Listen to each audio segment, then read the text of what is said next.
Assalomu alaykum qadrdonlar. Bizning oilaviy restoran Aziz jo'jamiz ochilishi yaqin qoldi.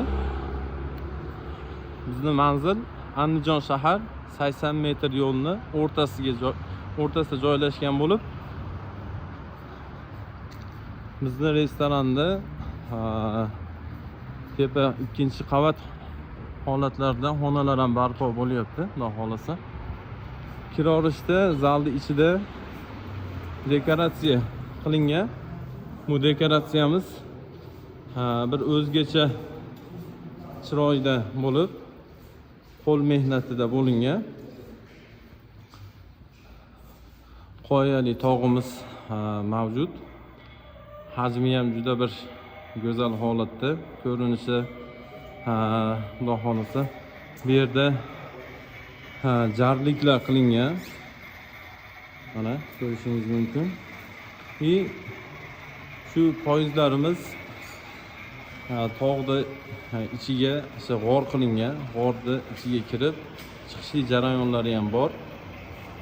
Ko'rishingiz mumkin. Juda ham bir farzandlar o'g'illarni, nevaralarni olib kelib shularni bir ko'rishligi ham mumkin.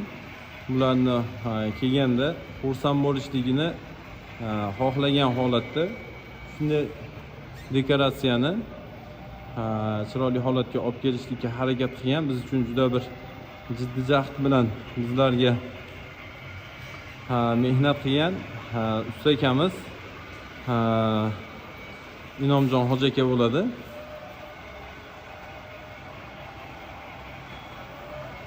Hoji aka, bu qilgan ishingizda qanday taassurotlar bildirdingiz? Mana ish davomida 2,5 oy vaqt bu yerda vaqtingiz sarfladingiz, mehnatingiz sarfladingiz. O'zingiz mamnunmisiz? Shu keladigan mijozlarga qanday o'zingizni dil so'zlaringiz bor? Endi bu narsani o'zi g'oya kelib qoldi, shu poyez aylantirsaymikan deb. Endi quruq bo'lmagani uchun shu narsani, shu dekoratsiyani qildik, odamlarga qiziqarli bo'lsin, oddiy restoran bo'lmasin-da, bolalar, yosh bolalar olib keladi, ularga qiziqarli bo'ladi. Yosh kattalarga ham qiziqarli bo'ladi. Shuning uchun shu narsani endi qilib ko'rdik. Endi buni o'zingizlar nima deysizlar? Kommentariyada izohlarni qoldirasizlar deyman. Salomat bo'ling hoji aka. Juda ajoyib chiqdi. Biz o'ylagandik, bu darajada emas. Biz o'ylagandan-da ziyoda bo'ldi. Ko'priklari ham juda ham bir haqiqiy jivo holatga olib kelibdi. Bu Xitoydan yo Turkiyadan kelgan tayyor holatda kelib, terib qo'yilgan holat emas. Bu yerda har bitta detal qo'l mehnati bilan bo'lgan. Mana ko'rishingiz mumkin.